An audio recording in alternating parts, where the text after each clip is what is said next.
Sir high paying job வந்து ஒரு fresher எடுக்கிறது நல்லதா கெட்டதா அப்படின்ற ஒரு கேள்வி இருக்குங்க.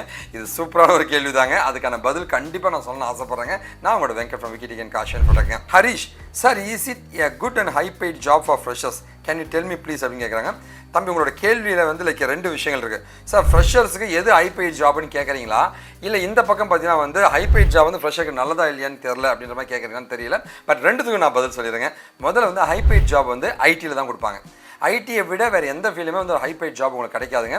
அந்த மாதிரி நீங்கள் படிக்கணும்னு ஆசைப்பட்டீங்கன்னா வந்து full stack development, website designing, mobile app designing, testing, அப்படிலாம் வந்து நெட்வொர்க்கிங், இந்த மாதிரி ஏரியாக்குள்ளே நீங்கள் போய் படிச்சிங்கன்னா வந்து உங்களுக்கு டேட்டா சயின்ஸுங்க, இந்த மாதிரி ஏரியாக்குள்ளே போனீங்கன்னா ஹை பெய்ட் ஜாப் உங்களுக்கு கிடைக்கும்.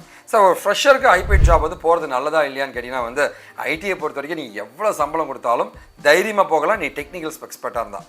ஓகே, ரொம்ப அதிகமான சேலரி அப்படின்னா வந்து ஃப்ரெஷர்ஸ்க்கு நார்மலாகவே ஒரு 25,000-30,000 தருவாங்க. அது ஒரு ஹை பெய்ட் ஜாப்லாம் கிடையாதுங்க, நார்மலான ஒரு சேலரி தாங்க.